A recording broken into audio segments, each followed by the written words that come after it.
നമസ്കാരം.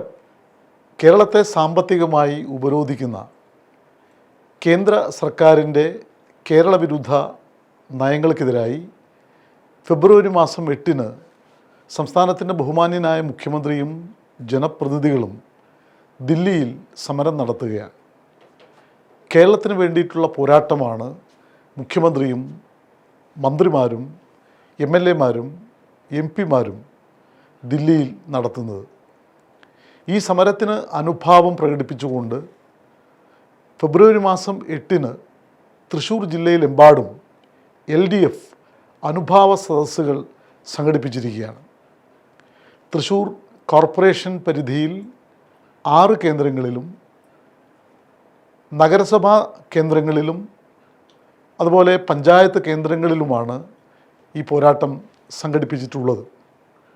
LDFൻ്റെ ബൂത്ത് കമ്മിറ്റികളുടെ ആഭിമുഖ്യത്തിൽ പ്രകടനമായാണ് ഓരോ കേന്ദ്രങ്ങളിലും അനുഭാവ സത്യാഗ്രഹത്തിൽ പോരാട്ടത്തിൽ പങ്കെടുക്കുന്നത്.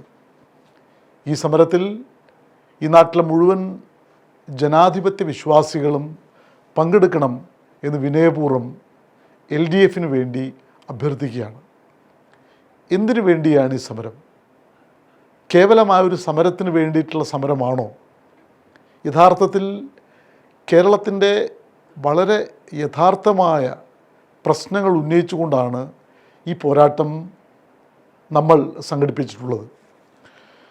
ഇപ്പോൾ കേരളത്തിൻ്റെ സാമ്പത്തിക സ്ഥിതിയെക്കുറിച്ച് പറയുമ്പോൾ നമുക്ക് കേന്ദ്രം നൽകുന്ന വിഹിതത്തിൽ ഗണ്യമായ കുറവ് വരുത്തി എന്ന് LDF പറയുന്നത് കേവലമായൊരു രാഷ്ട്രീയ ആരോപണമല്ല. 10ാം ധനകമ്മീഷൻ ശുപാർശയിൽ 3.89% കേരളത്തിനുള്ള കേന്ദ്രവിഹിതം. എന്നാൽ 14ാം ധനകമ്മീഷനാകുമ്പോഴേക്കും അത് 2.5% കുറച്ചു. 15ാം ധനകമ്മീഷൻ ആകുമ്പോഴേക്കും അത് വീണ്ടും കുറച്ചു. ഇപ്പോഴത് 1.9% കുറച്ചിരിക്കുകയാണ്. അതായത് 10ാം കമ്മീഷനിൽ നിന്നും 15ലേക്ക് എത്തുമ്പോൾ നേർപകുതിയായിരിക്കുന്നു കേന്ദ്ര വിഹിതം.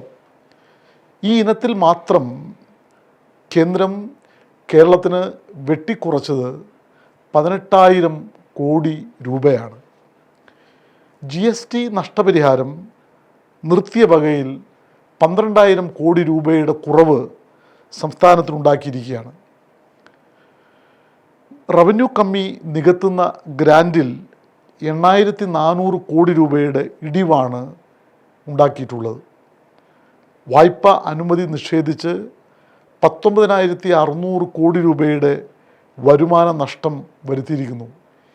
ഇങ്ങനെ നോക്കുമ്പോൾ 57,000 കോടി രൂപയുടെ നഷ്ടമാണ് ഈ സംസ്ഥാനത്തിന് ഉണ്ടായിട്ടുള്ളത്.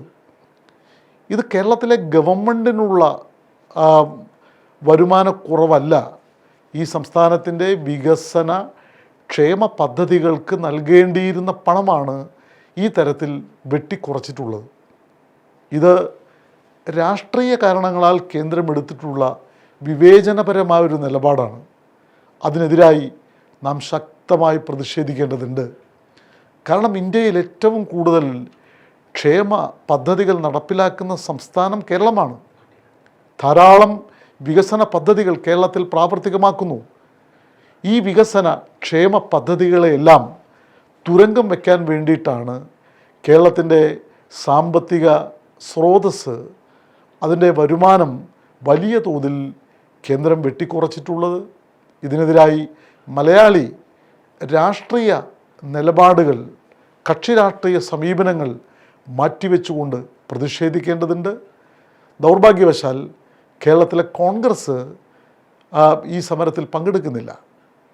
എന്നാൽ കോൺഗ്രസിൻ്റെ തന്നെ കർണാടകയിലെ ഗവൺമെൻറ് ഇതേ മുദ്രാവാക്യം കർണാടകയെ കേന്ദ്രം അവഗണിക്കുന്നു എന്നുള്ള ശരിയായ കാരണം നിരത്തി അവരും സമരത്തിൻ്റെ പാതയിലാണ്. അവിടെ സമരം ചെയ്യാം. ഇവിടെ സമരം ചെയ്യുമ്പോൾ രാഷ്ട്രീയ കാരണങ്ങളാൽ കോൺഗ്രസ് UDF അതിൽ പങ്കെടുക്കാത്തത് ശരിയാണോ എന്ന് UDF അനുഭാവികൾ പരിശോധിക്കുക. ഏതായാലും കേരളം ശക്തമായ പ്രതിരോധത്തിന് ഒരുങ്ങുകയാണ്. ആ പോരാട്ടത്തിൻ്റെ ഭാഗമായി തൃശ്ശൂർ ജില്ലയിൽ ഫെബ്രുവരി മാസം 8 നടക്കുന്ന ഈ പോരാട്ടം ഒരു വലിയ ജനകീയ മുന്നേറ്റമാകും. നിങ്ങളുടെ ഏവരുടെയും സഹായ സഹകരണങ്ങൾ ഉണ്ടാകണം എന്ന് അഭ്യർത്ഥിക്കുന്നു. നന്ദി.